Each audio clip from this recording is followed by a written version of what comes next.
Hello everyone, स्वागत है आपका यूपीएससी हिंदी में। हम लोग देख रहे हैं साइंस के टॉपिक्स और आज के लेक्चर में हम लोग स्टार्ट करेंगे फिजिकल एंड केमिकल चेंजेस। इसके साथ ही हम लोग सॉल्यूशन के बारे में पढ़ेंगे। ठीक है, तो यहाँ पे भौतिक और रासायनिक परिवर्तन के बारे में देखेंगे। सबसे पहले हम लोग समझते हैं कि भौतिक परिवर्तन क्या होता है, जिसको हम लोग फिजिकल चेंज कहते हैं, और रासायनिक परिवर्तन क्या होता है। अगर किसी पदार्थ की बात की जाए तो पदार्थ को परिभाषित किया जा सकता है कि कोई भी ऐसी वस्तु जो कि स्थान घेरती है, दैट ऑक्युपाइज स्पेस, और इसके साथ ही इसका कुछ द्रव्यमान होता है। ठीक है, इसका कोई रेस्ट मास होता है और जड़त्व होता है। ठीक है, तो इनर्शिया होता है, इसके साथ ही रेस्ट मास होता है। पदार्थ जो होता है वो तीन अवस्था में पाए जाते हैं: सॉलिड, लिक्विड और गैस। ठोस, द्रव और गैस। ठीक है, अगर हम लोग अपने दैनिक जीवन की बात करें तो बहुत सारी ऐसी चीज़ें हैं, बहुत सारे ऐसे परिवर्तन हैं जो हमारी आंखों के सामने हमेशा होते रहते हैं।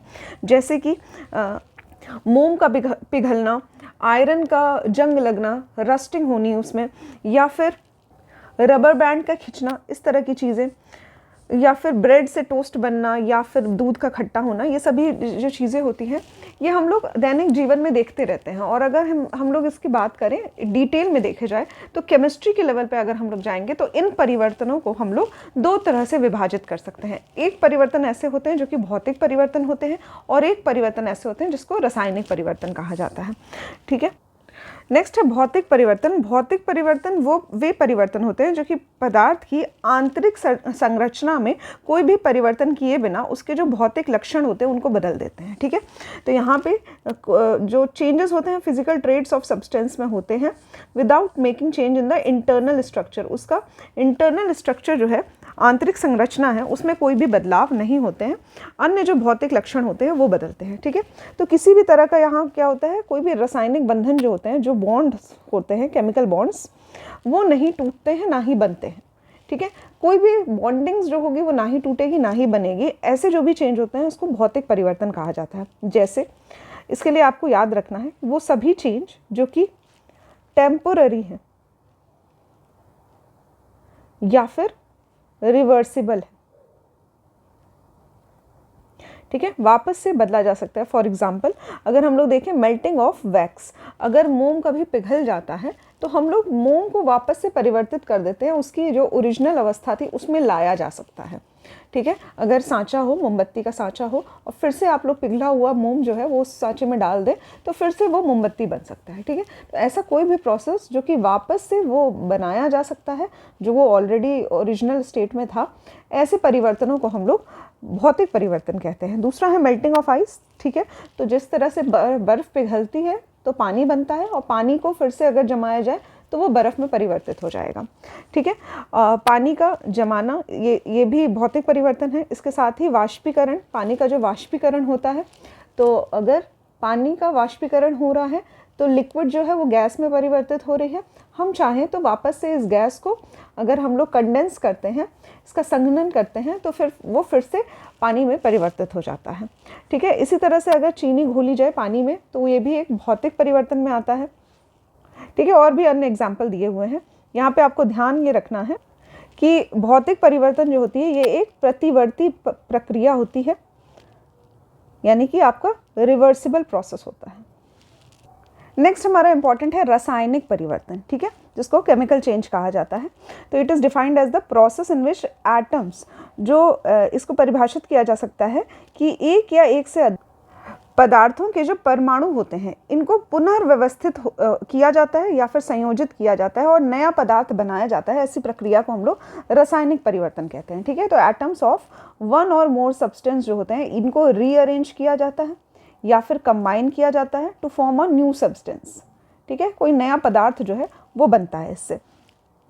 और जब भी कोई पदार्थ जो होता है उसमें रासायनिक परिवर्तन होता है तो उसके जो पदार्थ के रासायनिक गुण होते हैं वो बदल जाते हैं और एक भिन्न संरचना जो होती है वो उत्पन्न होती है। ठीक है, तो यहाँ पे देख सकते हैं हम लोग केमिकल प्रॉपर्टीज़ ऑफ सब्सटेंस जो होता है वो बदल जाता है और साथ ही ये ट्रांसफॉर्म हो जाता है, परिवर्तित हो जाता है किसी और डिफरेंट सब्सटेंस में, जिसकी प्रॉपर्टी जो होती है वो पूरी अलग होती है और साथ ही इसका जो संरचना होता है, केमिकल कॉम्पोजिशन होता है, वो भी बिल्कुल अलग होता है। ठीक है, तो इसमें एक नया प्रोडक्ट जो होता है वो जन्म लेता है इस तरह के रासायनिक प्रक्रिया में। इसके साथ ही it can not be reversed इसको विपरीत दिशा में नहीं किया जा सकता। अगर कोई रासायनिक परिवर्तन हो चुका है तो उसको उल्टा नहीं किया जा सकता है, ठीक है, वापस नहीं लाया जा सकता है। तो यानी कि ये एक इरिवर्सिबल प्रोसेस है। इसके साथ ही रासायनिक परिवर्तन के अगर हम लोग एग्जाम्पल की बात करें तो सबसे पहला एग्जाम्पल है, जितने भी केमिकल रिएक्शंस होते हैं जिसमें बॉन्ड नए बनते हैं या फिर रीअरेंजमेंट होता है, सभी केमिकल रिएक्शंस जो होते हैं, जैसे कि H2 + O2 को मिला के हम लोग बना रहे हैं H2O, ठीक है। अभी ये क्या होते हैं, ये एक तरह का एक केमिकल चेंज है, ठीक।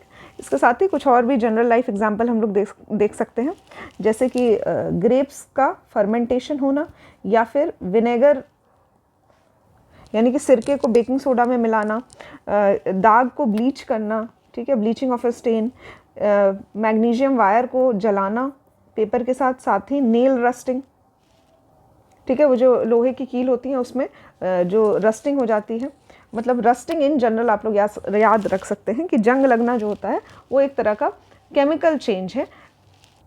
और साथ ही खाना बनाना जो होता है ये भी एक रासायनिक परिवर्तन होता है। तो इसलिए ये सभी जो चेंजेस हैं जिनको वापस से नहीं बनाया जा सकता, ठीक है। तो अगर आपने खाना बना लिया है तो वापस से परिवर्तित होकर सब्जी कटी हुई नहीं मिल जाएगी आपको वापस से। तो ये सभी परिवर्तन क्या हो जाएंगे, ये सभी रासायनिक परिवर्तन में आएंगे, ठीक है। यहाँ फिर से टेबल के माध्यम से बताया गया कि अगर इसका अर्थ देखा जाए तो भौतिक परिवर्तन वो सभी परिवर्तन होते हैं जिसमें आंतरिक संरचना जो होती है उसमें कोई भी बदलाव नहीं आता है। और अगर हम लोग केमिकल चेंज की बात करते हैं, रासायनिक परिवर्तन की बात करते हैं, तो इसमें जो परमाणु होते हैं उनकी पुनर्व्यवस्था भी होती है, साथ ही उनका टूटना बनना ये सभी जो है ये होता है, और एक नया पदार्थ जो होता है वो हमारे सामने आ जाता है। इसके साथ ही नेचर की बात की जाए तो ये परिवर्तनशील होता है, जो भी भौतिक परिवर्तन होता है वो परिवर्तनशील होता है और ये इरिवर्सिबल होता है, ठीक है। वापस से पुरानी जो अवस्था है उसमें नहीं लाया जा सकता है। इसके साथ ही अगर हम लोग उत्पाद निर्माण की बात करें, प्रोडक्ट फॉर्मेशन की, तो कोई भी नया उत्पाद जो होता है वो नहीं बनता है अगर हम लोग भौतिक परिवर्तन की बात करें, और रासायनिक परिवर्तन में नया उत्पाद जो है ये बनता है। ऊर्जा की अगर बात करें तो बहुत कम ऊर्जा लगती है, या फिर कोई भी ऊर्जा नहीं लगती है, ना ही अवशोषित होती है ना ही विकसित होती है, ठीक है, ना ही एब्जॉर्ब होती है ना ही इवॉल्व होती है, अगर हम लोग फिजिकल चेंज की बात करते हैं। और अगर हम लोग बात करें रासायनिक परिवर्तन की तो इसमें हो सकता है कि ऊर्जा का अवशोषण हो या फिर उत्सर्जन हो, ठीक है। तो बेस्ड ऑन कि ये एंडोथर्मिक प्रोसेस है या फिर एक्सोथर्मिक प्रोसेस है, हीट या फिर ऊर्जा जो है वो या तो अवशोषित होगी, एब्जॉर्ब होगी, या तो उत्सर्जन होगी, इजेक्ट आउट होगी। नेक्स्ट है सॉल्यूशन। सॉल्यूशन जिसको हिंदी में विलयन कहा जाता है। तो अगर केमिस्ट्री की भाषा में देखा जाए तो विलयन क्या होता है, दो या दो से अधिक जो पदार्थ होते हैं इनसे बना हुआ एक विशेष प्रकार का समरूप मिश्रण होता है, यानी कि एक होमोजीनियस मिक्सचर होता है, ठीक। तो अगर किसी बॉक्स में रखा हुआ है कोई सॉल्यूशन, कोई मिक्सचर, ठीक है, तो अगर यहाँ पे देखा जाए तो इसमें जो भी संरचना होगी, जो भी आंतरिक संरचना होगी वही इस हिस्से में भी होगी। तो क्या है, ये एक समरूप स्ट्रक्चर है, ठीक है, कि हर जगह पे जो सॉल्यूशन की आंतरिक संरचना है वो एक समान है। इसी को हम लोग कहते हैं होमोजीनियस मिक्सचर, ठीक है। तो एक सॉल्यूशन क्या होता है, एक special type of homogeneous mixture होता है जो कि दो से अधिक पदार्थों से मिलकर बनता है, टू और मोर सब्सटेंसेस से मिलके बनता है। इसके साथ ही कुछ और विशेषताएं होती है इसकी, जैसे कि इसको समझने से पहले हमें एक चीज़ देखना होगा। सबसे पहले हम लोग समझते हैं सॉल्वेंट क्या होता है। सॉल्वेंट जिसको हम लोग कहते हैं विलायक, और सॉल्यूट, ठीक है, जिसको हम लोग कहते हैं विलय, ठीक है। तो यहाँ पे हम लोग समझते हैं सॉल्वेंट, मान लीजिए ये पानी है और आपने इसमें चीनी को घोलना है, ठीक है। तो यहाँ पे जो पानी है वो आपका विलायक हो जाएगा और जो चीनी हम लोग इसमें मिला रहे हैं वो विलय का काम करेगा। और जब हम इसको घोल देंगे, पूरा एक अच्छे से समरूप स्ट्रक्चर बना देंगे, तो उसको हम लोग कहेंगे विलयन, यानी कि सॉल्यूशन, ठीक है। तो यानी कि सॉल्वेंट में सॉल्यूट को मिलाया जाता है और बनता है हमारा एक सॉल्यूशन, क्योंकि ये एक होमोजीनियस मिक्सचर हो जाता है, ठीक है। तो अभी हम लोग देखते हैं विशेषताएं जो सॉल्यूशन की होती है। सबसे पहले जो पार्टिकल्स हैं, जो कण हैं विलय के, वो कुछ इस तरह से घुलने चाहिए कि वो अलग से ना दिखाई दे, ठीक है। तो कुछ ऐसा स्ट्रक्चर होना चाहिए, इस तरह से घोलना चाहिए कि वो समरूप मिक्सचर बन जाए, उसके कुछ पदार्थ जो वो नीचे सेटल ना दिखाई दे, ठीक है। तो हमारी आँखों से दिखने नहीं चाहिए, इस तरह का सॉल्यूशन होना चाहिए कि दोनों ही एक समरूप मिक्सचर बन जाए।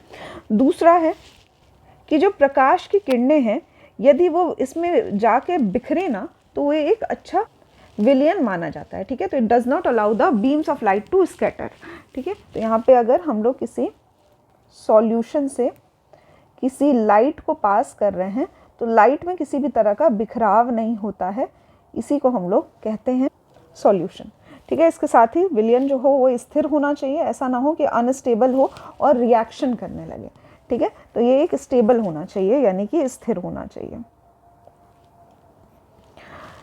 एक और बात यहाँ पे देख सकते हैं कि अगर हम लोग इसको फिल्टरेशन करें, यानी कि छन्नी से अगर छान दें, तो ऐसा ना हो कि सॉल्यूशन से जो सॉल्यूट है वो अलग हो जाए, ठीक है। यानी कि आपका सॉल्वेंट अलग हो जाए, जो विलय आपने मिलाया है वो अलग हो जाए और विलायक अलग हो जाए, ठीक है। तो उसको क्या कहेंगे, सॉल्यूशन नहीं कहेंगे। जैसे कि अगर हम लोग चाय बनाते हैं तो उस समय पे जो चाय पत्ती होती है वो दिखता तो है कि घुली हुई है, बट पूर्णतः नहीं घुलती है, इसीलिए जब हम लोग छन्नी से छानते हैं तो चाय पत्ती रह जाती है और बाकी की जो चाय है वो अलग हो जाती है, ठीक है। तो इस तरह से ये सॉल्यूशन नहीं कहलाएगा, क्योंकि ये एक होमोजीनियस मिक्सचर नहीं बना, समरूप मिक्सचर नहीं बना। हम लोग इसको छान सकते हैं, ऐसी कोई भी चीज़ जो छानी जा सकती है वो एक सॉल्यूशन नहीं कहलाएगी। नेक्स्ट है हमारा विलायक, यानी कि सॉल्वेंट, ठीक है। तो विलायक की बात की जाए तो ये वो अणु होते हैं, मॉलिक्यूल्स होते हैं, जिनमें अन्य अणुओं को घोलने की क्षमता होती है, उसे विलय कहा जाता है, ठीक है। तो ये जो अन्य अणु है, यानी कि अन्य मॉलिक्यूल्स हैं, इनको विलय कहा जाएगा, और जिसमें घोला जा रहा है उसको विलायक कहा जाएगा। तो विलायक में क्षमता होती है कि वो विलय के जो मॉलिक्यूल्स हैं उनको भी घोल सकते हैं।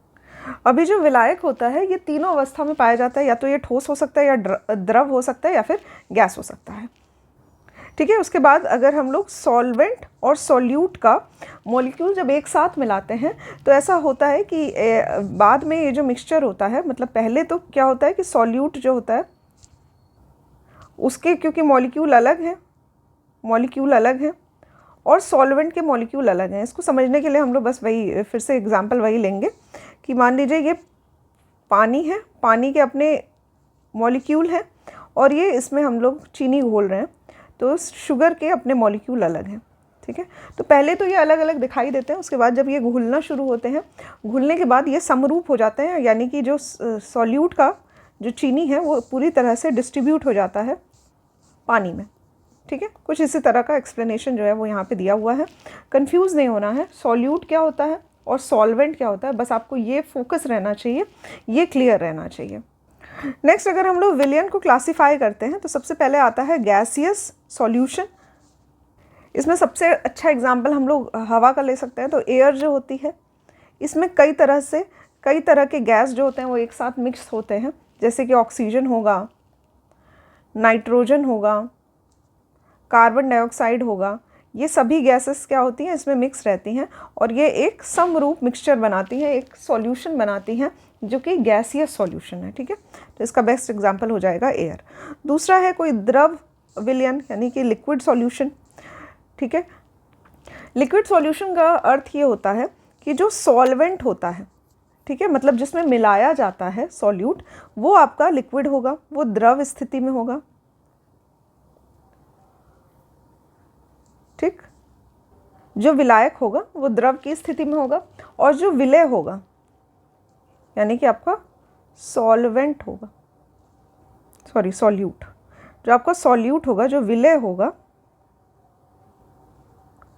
ये क्या होगा, ये कुछ भी हो सकता है, ये गैस हो सकता है, लिक्विड हो सकता है, या सॉलिड हो सकता है, जो भी इसमें घुलनशील हो, ठीक है। तो ये कुछ भी हो सकता है, लेकिन आपका जो विलायक होना चाहिए ये द्रव स्थिति में होगा, तो इसको हम लोग लिक्विड सॉल्यूशन कहेंगे। जैसे कि अगर कोई वाटर है, वाटर में अगर हम लोग ऑक्सीजन को मिला देते हैं तो ये क्या एक लिक्विड सॉल्यूशन बनता है। इसके साथ ही अगर हम लोग लिक्विड में लिक्विड मिलाने की बात करें तो जिस तरह से पानी में अगर हम लोग अल्कोहल मिला देते हैं, ठीक है। तो ये क्या हो गया, पानी में अल्कोहल मिलाया गया, यानी कि पानी जो था, विलायक जो था, ये भी द्रव की स्थिति में था और जो हमने विलय मिलाया है ये भी द्रव की स्थिति में है। ठीक है, तो ये लिक्विड इन लिक्विड कहलाएगा। उसके साथ ही अगर हम लोग लिक्विड में, द्रव में यानी कि पानी में अगर हम लोग चीनी मिला देते हैं, ठीक है, तो चीनी क्या है, सॉलिड है, ठोस है, तो ये क्या हो जाएगा, हमारा लिक्विड सॉल्यूशन का एग्जांपल है, बट इसमें क्या हो रहा है, सॉलिड को हम लोग लिक्विड में मिला रहे हैं। ठीक है, नेक्स्ट आता है सॉलिड सॉल्यूशन, जिसमें आपका जो विलायक होता है वो ठोस स्थिति में होता है। ठीक, विलायक जो होता है वो ठोस स्थिति में होता है, सॉल्वेंट जो है वो ठोस है, और जो सॉल्यूट होता है वो किसी भी स्थिति में हो सकता है, या तो गैस हो सकता है, लिक्विड हो सकता है, या सॉलिड हो सकता है। ठीक है, एग्जाम्पल के तौर पे हम लोग देख सकते हैं कि हाइड्रोजन को स्टोर करने के लिए पैलेडियम का यूज़ किया जाता है। तो हाइड्रोजन को डिसॉल्व किया जाता है पैलेडियम के साथ। ठीक, तो पैलेडियम क्या है, सॉलिड है, और हाइड्रोजन क्या है, गैस है। तो हाइड्रोजन को मिलाया जा रहा है पैलेडियम के साथ, तो ये क्या हो जाएगा, गैस इन सॉलिड सॉल्यूशन।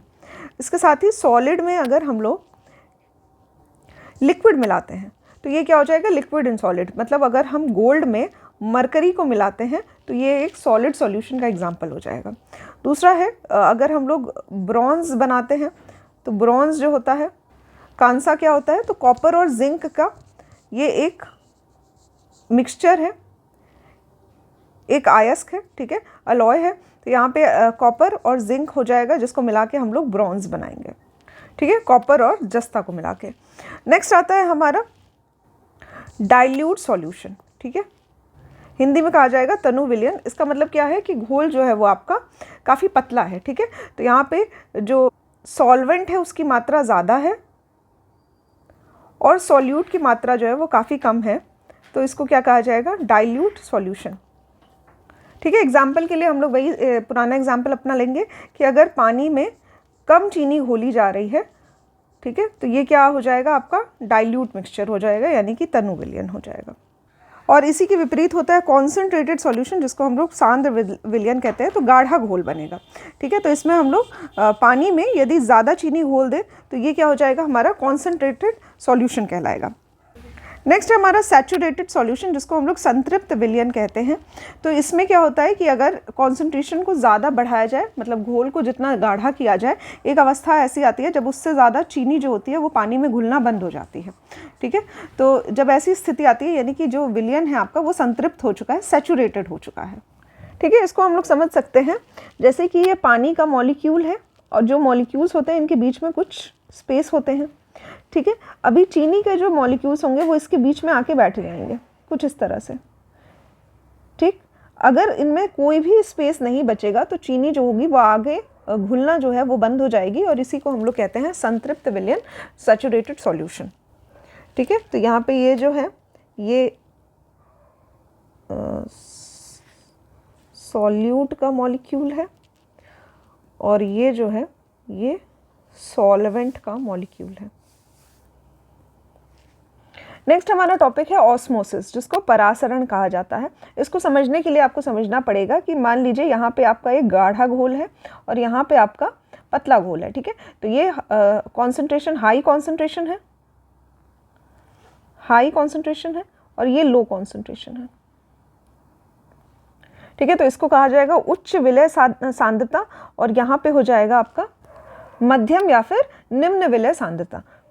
तो यहाँ पे क्या होता है, इन दोनों को एक बराबर किया जाता है। कैसे किया जाता है कि जो विलायक होता है यानी कि जो आपका सॉल्वेंट होता है, इसका मूवमेंट होता है हायर कॉन्सेंट्रेशन से लोअर कॉन्सेंट्रेशन की तरफ। ठीक है, याद रखिएगा कि जो भी हाई कॉन्सेंट्रेशन होता है वहीं से मूवमेंट होता है लो कॉन्सेंट्रेशन की तरफ। इसीलिए इसको हम लोग कहते हैं विलय की सांद्रता को समान कर देना। ठीक है, तो यहाँ पे क्या किया जाएगा, इक्वलाइज किया जाएगा दोनों का कॉन्सेंट्रेशन। कैसे किया जाएगा, यदि हाई कॉन्सेंट्रेशन से जो सॉल्वेंट है वो लो कॉन्सेंट्रेशन की तरफ जाएगा तो एक ऐसी स्थिति आएगी कुछ समय के बाद जिसमें दोनों की सांद्रता जो हो जाएगी वो एक समान हो जाएगी।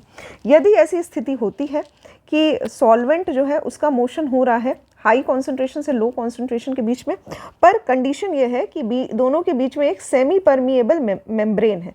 ठीक है, तो एक झिल्ली है जो कि अर्ध पारगम्य है, यानी कि सेमी परमिएबल है, कुछ पार्टिकल्स जो हैं वो उससे पास कर सकते हैं। तो ऐसे मेम्ब्रेन की तरफ से अगर ट्रांसफ़र होता है तो इसको हम लोग कहते हैं परासरण यानी कि ऑस्मोसिस। ठीक है, इसको एग्जाम्पल से समझते हैं। अगर कोई पानी है, ठीक है, ग्लास ऑफ वाटर है, इसमें हमने किशमिश रखा है, ठीक है, तो किशमिश क्या होता है, एक ड्राई फ्रूट होता है, यानी कि ड्राई होता है, पिचका हुआ स्टेट में होता है। पर अगर हम लोग इसको पानी में मिला देते हैं या पानी में रख देते हैं तो कुछ समय के बाद जो पानी के जो सॉल्वेंट है, सॉल्वेंट का जो पार्टिकल्स है वो इसमें जाना शुरू हो जाता है और किशमिश जो होती है वो फूल जाती है। ठीक है, ठीक है, तो इसमें पानी चला जाता है और ये किशमिश क्या हो जाती है, फूल जाती है। ठीक, अगर इसको समझना हो, यहाँ पे अगर किशमिश का सरफेस है, इसकी बात की जाए तो सरफेस क्या करता है, ये एक सेमी परमिएबल मेम्ब्रेन की तरह एक्ट करता है और पानी के जो मॉलिक्यूल्स होते हैं इसको अंदर आने देता है। ठीक है, तो कुछ इस तरह से प्रोसेस होता है जिसकी वजह से किशमिश जो होती है वो फूल जाती है। ये प्रोसेस क्या है, ऑस्मोसिस है। अगर इसकी जगह पे अगर हम लोग किसी शुगर सॉल्यूशन में, जो कि बहुत अत्यधिक सैचुरेटेड शुगर सॉल्यूशन है, उसमें हम लोग किशमिश को डाल देते हैं तो उसमें क्या होता है, क्योंकि अभी हायर कॉन्सेंट्रेशन चेंज हो गया, अभी बाहर की तरफ हायर कॉन्सेंट्रेशन है और किशमिश में लो कॉन्सेंट्रेशन हो गया। इस समय किशमिश क्या होगी, ये ज़्यादा पिचक जाएगी। ठीक है, क्योंकि इसके अंदर का भी जो पानी है, ठीक है, तो मिठास का जो कॉन्सेंट्रेशन है वो बाहर ज़्यादा है और किशमिश में कम है। ठीक है, यानी कि अगर सॉल्वेंट की बात की जाए, ठीक है, पानी की मात्रा की बात की जाए तो यहाँ पे पानी की मात्रा ज़्यादा है, किशमिश में पानी की मात्रा ज़्यादा है। ठीक है, तो सॉल्वेंट का फ्लो होता है हाई से लो कॉन्सेंट्रेशन में, तो अभी किशमिश क्या होगी, ये पिचक जाएगी क्योंकि इसका भी जो पानी था अभी वो जो मिठास वाला हाई कॉन्सेंट्रेशन है उससे जाके मिल जाएगा। ठीक है, तो आपको प्रोसेस बस इतना समझना है कि सॉल्वेंट जो होता है उसका मूवमेंट होता है कहाँ से कहाँ तक, तो हाई कॉन्सेंट्रेशन से लो कॉन्सेंट्रेशन के बीच में। दो एग्जाम्पल हैं, दोनों याद रखिए। अगर हम लोग पानी में किशमिश को डालते हैं तो किशमिश फूल जाती है, और यदि हम लोग पानी की जगह एक गाढ़े चीनी के घोल में अगर हम लोग किशमिश को डालते हैं तो वो किशमिश जो होती है वो ज़्यादा पिचक जाती है। ठीक है, बस इतना आपको याद रखना है। प्रोसेस जो होता है वो हाई कॉन्सेंट्रेशन से लो कॉन्सेंट्रेशन तक सॉल्वेंट का मूवमेंट होता है। किस तरह से मूवमेंट होता है, तो एक सेमी परमिएबल मेम्ब्रेन के द्वारा होता है इसका मूवमेंट। ठीक है, इसको मैंने आपको बता दिया कि एक अर्ध पारगम्य झिल्ली होती है जिसके द्वारा इसका मूवमेंट होता है, और ये कंडीशन बहुत ज़रूरी है। यदि ये सेमी परमिएबल मेम्ब्रेन नहीं होगा तो इस प्रोसेस को हम लोग ऑस्मोसिस नहीं कहेंगे। ठीक है, होता क्या है ये सेमी परमिएबल मेम्ब्रेन, तो ये एक झिल्ली नुमा स्ट्रक्चर होता है जिसमें से सिर्फ छोटे पार्टिकल्स ही, मॉलिक्यूल्स जो होते हैं काफ़ी छोटे मॉलिक्यूल्स ही पास कर सकते हैं। ठीक है, यदि कोई बड़ा मॉलिक्यूल आता है, लार्ज साइज़ का जो मॉलिक्यूल आता है वो इसको पास नहीं कर पाएगा, यहीं पे रुक जाएगा। ठीक, तो सिर्फ छोटे मॉलिक्यूल्स ही इसको पास कर पाते हैं। कुछ इस तरह का इसका स्ट्रक्चर होता है।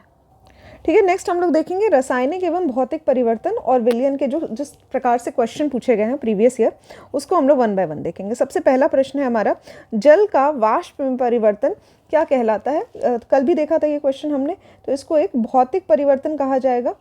ठीक है, तो भौतिक परिवर्तन वह होता है जिसमें वस्तु जो है वो अपनी पुरानी अवस्था को छोड़कर नए रूप में परिवर्तित होते हैं, बट अगर चाहें हम तो इसको पुनः वापस अपने वास्तविक रूप में लाया जा सकता है। ठीक है, तो ऐसा कोई भी परिवर्तन होता है जैसे जल का वाष्प में परिवर्तन, इसको हम लोग भौतिक परिवर्तन कहेंगे। ठीक है, नेक्स्ट है, निम्नलिखित में से कौन सा सुमेलित नहीं है।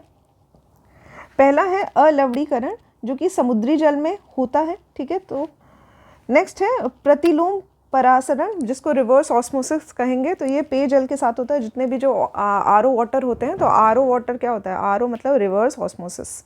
ठीक है, तो यहाँ पे जितने भी वाटर प्यूरिफायर होते हैं वो इसी प्रोसेस पे वर्क करते हैं। तो ये भी ऑप्शन सही है, ये भी ऑप्शन सही है। नेक्स्ट है यहाँ पे पाश्चरीकरण जो होता है, यानी कि पेस्चराइजेशन, ये दूध का किया जाता है। ठीक है, चाय का नहीं किया जाता है, तो करेक्ट ऑप्शन हो जाएगा हमारा ऑप्शन नंबर डी।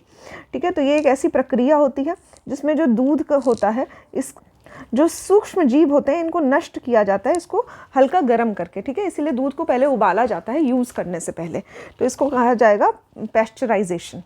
ठीक है, ये लुइस पाश्चर जो थे, एक साइंटिस्ट थे, उन्हीं के नाम पे रखा गया क्योंकि उन्होंने ही इसकी खोज की थी। नेक्स्ट यहाँ पे कथन दिया गया है और कारण दिया गया है। कथन है कि एक ग्लास पानी में नमक का घोल जो है वो समरस होता है।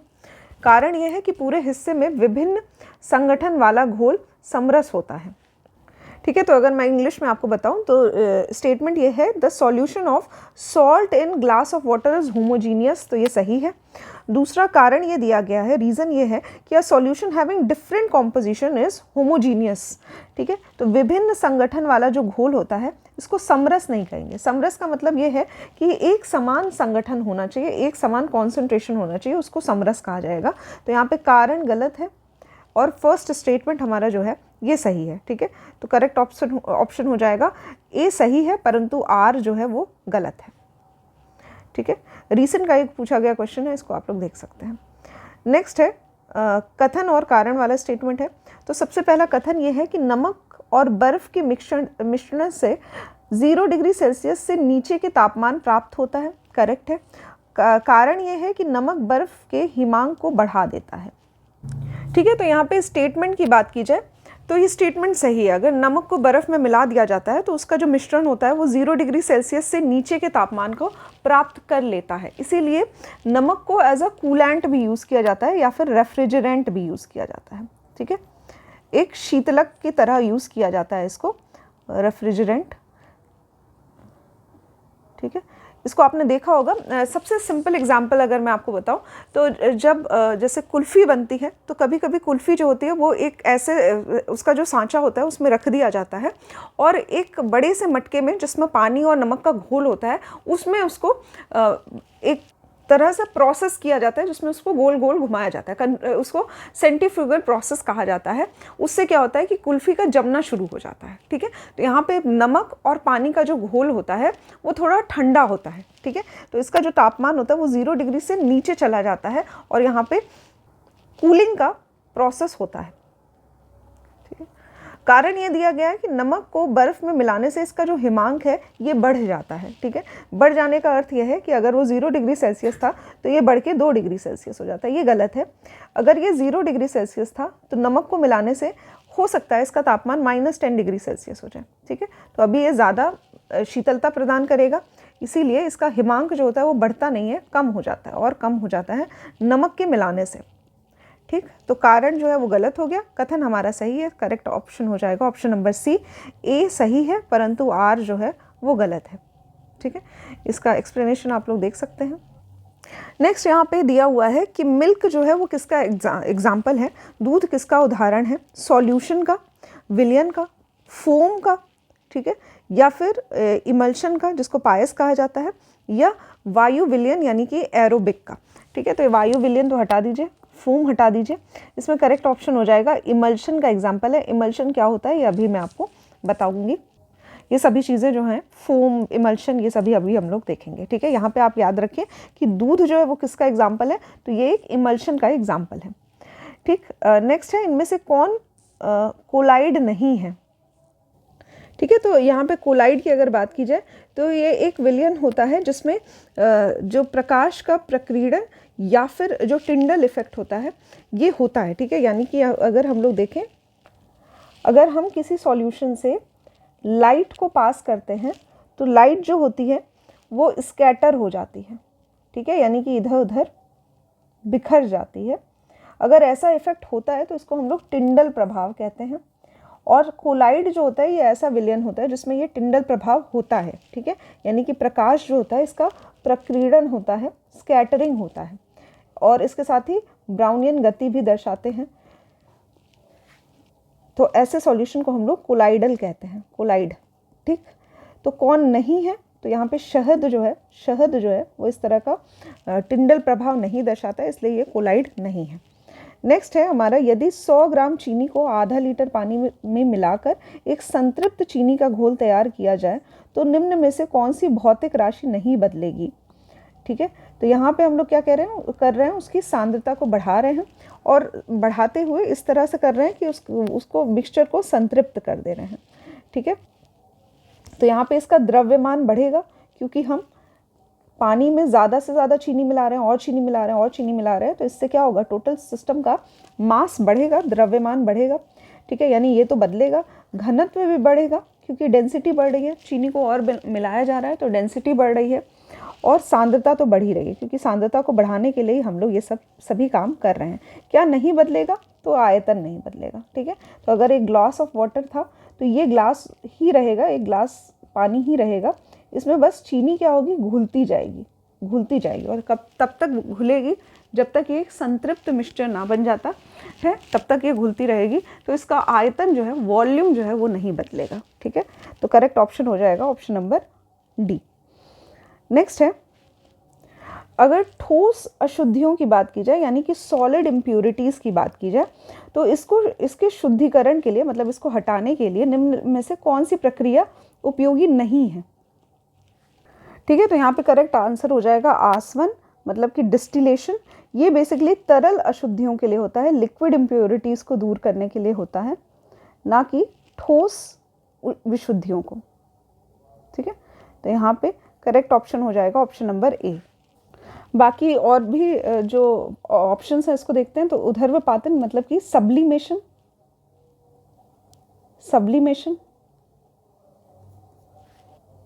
और ये क्रिस्टलाइजेशन, ठीक है। तो ये हो जाएगा हमारा क्रिस्टलाइजेशन, ठीक है। तो यहाँ पे ये दोनों ही प्रोसेस, सब्लिमेशन और क्रिस्टलाइजेशन, उपयोगी होते हैं अगर हम लोग ठोस अशुद्धियों की बात करते हैं। परंतु यहाँ पे जो डिस्टिलेशन है ये लिक्विड तरल अशुद्धियों के लिए काम करता है। नेक्स्ट है, निम्नलिखित में से किसी वस्तु के नमूने को हवा में खुला रखने पर कुछ समय पश्चात गायब हो जाते हैं, ठीक है। जैसे कपूर, नैप्थलीन या फिर शुष्क बर्फ, ठीक है, ड्राई आइस जो होता है हमारा, ये क्या होता है, ये कुछ समय बाद गायब हो जाते हैं। तो इस परिघटना को क्या कहते हैं, ठीक है। तो यहाँ पे अगर कोई ठोस था, सॉलिड, ये सीधा वाष्पीकृत हो गया और गायब हो गया, ठीक है। तो अगर कोई ठोस डायरेक्ट वाष्पीकृत हो जाता है, गैस में परिवर्तित हो जाता है, तो ऐसे प्रोसेस को ऊर्ध्वपातन यानी कि सब्लिमेशन कहा जाता है, सब्लिमेशन, ठीक है। ड्राई आइस क्या होता है, तो ये सॉलिड कार्बन डाइऑक्साइड होता है। अक्सर आपने देखा होगा, जैसे जो पार्टीज़ में या फिर शादी वगैरह में कभी आपने देखा होगा कि धुआं जैसा बनाया जाता है, ठीक है, स्टेज पे धुआं जैसा बनाया जाता है, तो वहाँ पे क्या यूज़ होता है, ड्राई आइस यूज़ होता है। जिससे क्या होता है कि ड्राई आइस को रखते हैं हम लोग, सॉलिड स्टेट में होता है, पर क्योंकि हवा के कांटेक्ट में आते ही वो वाष्पीकृत हो जाता है, तो इसलिए एक लगता है कि धुआं जैसे बन रहा है, इसी को हम लोग ड्राई आइस कहते हैं। लास्ट में हम लोग देखते हैं सोल क्या होता है। सोल इंग्लिश में सोल कहा जाएगा, ठीक। इसके साथ पायस, इमल्शन, ठीक है, फिर फोम और एरोसोल, ठीक है, एरोसोल। वन बाय वन हम लोग देखते हैं। इस पे ज़्यादातर प्रश्न जो हैं वो इस पे पूछे जाते हैं और ये अक्सर कंफ्यूज भी करता है, तो इसको वन बाय वन हम लोग समझेंगे। अगर बात की जाए सोल की, और ये सभी जो हैं, ये सब कोलाइड्स कहलाते हैं, ठीक है। तो सोल जो है वो एक तरह का कोलाइड है, पायस भी कोलाइड है, फोम और एरोसोल ये सभी क्या हैं, कोलाइड है। कोलाइड होता क्या है, ठीक है। तो सबसे पहले हम लोग देखें कोलाइड और जो हमारा सॉल्यूशन होता है, विलयन, इसमें क्या फ़र्क होता है, ठीक है। इसको हिंदी में भी कोलाइड कहा जाता है। इसमें क्या फ़र्क होता है, तो अगर हम लोग कोलाइड की बात करते हैं तो ये एक सजातीय मिक्सचर है, ठीक है, यानी कि एक होमोजीनियस मिक्सचर बनाता है जिसमें एक पदार्थ दूसरे पदार्थ में पूर्णतः घुल जाता है, ठीक है। तो विलय और विलायक क्या होता है, एक दूसरे में घुल जाते हैं। वहीं अगर हम लोग कोलाइड की बात करते हैं तो ये एक ऐसा मिक्सचर होता है जहाँ पे एक पदार्थ जो है वो दूसरे पदार्थ में सूक्ष्म रूप से फैले रहते हैं, और ये फैलते इस तरह से हैं कि ये दोनों अघुलनशील कणों के रूप में निलंबित रहते हैं, यानी कि सस्पेंड हो जाते हैं, ठीक है। तो एक कण जो है ये दूसरे कण के साथ व्याप्त तो रहता है परंतु अघुलनशील रहता है, इसको हम लोग कोलाइड कहेंगे। सबसे पहला एग्जाम्पल है इसका सोल, जिसमें एक ठोस को द्रव में मिलाया जाता है, ठीक है। तो ठोस को, सॉलिड को लिक्विड में मिलाया जा रहा है। किस तरह मिलाया जा रहा है, तो एक सस्पेंशन की तरह मिलाया जा रहा है, जैसे कि अघुलनशील कणों के रूप में मिलाया जाता है, जिससे वो निलंबित हो जाते हैं, ठीक है। तो इसको परिक्षिप्त करना कहते हैं। तो ठोस को द्रव्य में परिक्षिप्त किया जा रहा है। इसका उदाहरण के तौर पे हम लोग देख सकते हैं, हमारा जो ब्लड होता है, ठीक है, इसमें जो RBC WBC होते हैं, छोटे कण होते हैं, और ये क्या होते हैं, ये पानी में मतलब रक्त के साथ मिले रहते हैं, ठीक है। तो मिले रहते हैं, लेकिन ये विलयन नहीं कहलाएंगे, ये क्या कहलाएंगे, ये कोलाइड कहलाएंगे, ठीक है। तो इसका सबसे अच्छा एग्जाम्पल हो जाएगा हमारा जो ब्लड होता है, ठीक है। नेक्स्ट है इसके और भी एग्जाम्पल, जैसे कि पेंट, ठीक है, ब्लड या फिर पेंट। उसके बाद आता है इमल्शन, जिसमें दो तरल पदार्थ जो होते हैं उनको एक साथ मिश्रित किया जाता है, यानी कि लिक्विड को लिक्विड में मिलाया जाता है, लिक्विड को ही लिक्विड में मिलाया जाता है, तो इसको क्या कहा जाएगा, इमल्शन कहा जाएगा, ठीक है। तो एक जो मॉलिक्यूल है लिक्विड का और दूसरा मॉलिक्यूल है लिक्विड का, वो कुछ इस तरह से बनता है, ठीक है, एक मॉलिक्यूल फिर दूसरा मॉलिक्यूल फिर यहाँ पे इस तरह से, ठीक। ये क्या कहलाएगा, ये इमल्शन कहलाएगा। जैसे कि सबसे अच्छा एग्जाम्पल है इसका मिल्क, ठीक है, दूध जो होता है वो एक तरह का इमल्शन होता है। इसके साथ ही जो हम लोग घर में मेयोनीज़ यूज़ करते हैं आजकल, बहुत कॉमन है, ये भी क्या है, इमल्शन का ही एग्जाम्पल है। कुछ इमल्शन पेंट्स भी आते हैं, ठीक है, तो इमल्शन पेंट्स भी आते हैं। नेक्स्ट है फोम। फोम क्या होता है, फोम होता है जिसमें गैस के कण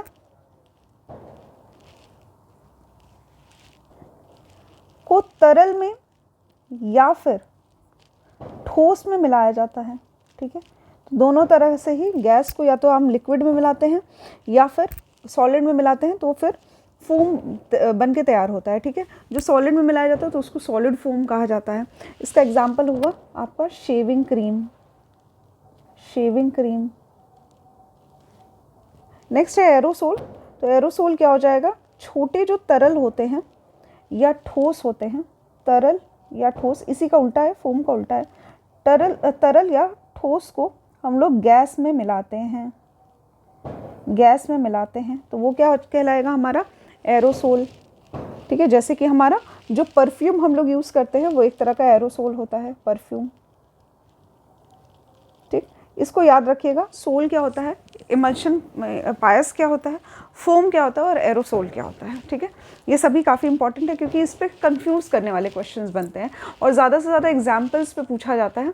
तो सबसे ज़रूरी एग्जाम्पल जैसे कि हमारा ब्लड, ब्लड क्या है, सोल है, मिल्क क्या है, इमल्शन है, ये सभी आपको पता होना चाहिए। साथ ही फोम और एरोसोल में क्या फ़र्क होता है ये भी आपको पता होना चाहिए, ठीक है। तो आज के लेक्चर में बस इतना ही। नेक्स्ट के लेक्चर में हम लोग कुछ और क्वेश्चंस देखेंगे जो प्रीवियस ईयर पूछे गए हैं, साथ ही नोट्स के माध्यम से हम लोग नेक्स्ट चैप्टर जो है उसके बारे में पढ़ेंगे। कमेंट बॉक्स में ज़रूर से बताइएगा कि लेक्चर कैसा लगा आपको। कंटिन्यूटी थोड़ी सी ब्रेक हुई थी बीच में क्योंकि न्यूज़ आ रही थी कि एग्ज़ाम जो है वो टल सकता है और मेरी खुद भी अपनी कुछ पर्सनल प्रॉब्लम्स थी जिसकी वजह से लेक्चर्स थोड़े से डिसकंटिन्यू हुए थे। अभी कंटिन्यूटी के साथ ही लेक्चर आएगा और साथ ही अपनी जो प्रिपरेशन है उसको हमेशा स्ट्रॉन्ग रखनी है और कॉन्टीन्यूअस रहना है। जो भी आप लोगों के अभी करंट अफेयर्स के लेक्चर्स आ रहे हैं, साथ ही ये जो अभी लेक्चर्स आ रहे हैं, इनके साथ आपको कॉन्टीन्यूअस रहना है। घटना चक्र के प्रीवियस ईयर के क्वेश्चंस आपको ज़रूर से सॉल्व करने हैं, ठीक है। कमेंट बॉक्स में ज़रूर से बताइए लेक्चर कैसा लगा। इसके साथ ही आपको बताना है कुछ क्वेश्चंस हैं जिसका आंसर आप लोगों को कमेंट बॉक्स में करना है, जैसे कि आपको एग्जाम्पल देना है ऑस्मोसिस का, ठीक है। मैंने जो एग्जाम्पल दिया उसके अलावा आप लोग कोई एक एग्जाम्पल दीजिए ऑस्मोसिस का कमेंट बॉक्स में। इसके साथ ही आपको एक भौतिक परिवर्तन का, फिजिकल चेंज का एग्जाम्पल देना है।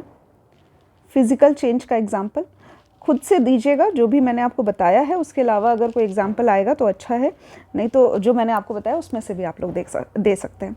फिजिकल चेंज का और साथ ही केमिकल चेंज का एग्जाम्पल दीजिएगा जिससे आपको फ़र्क पता चल जाए।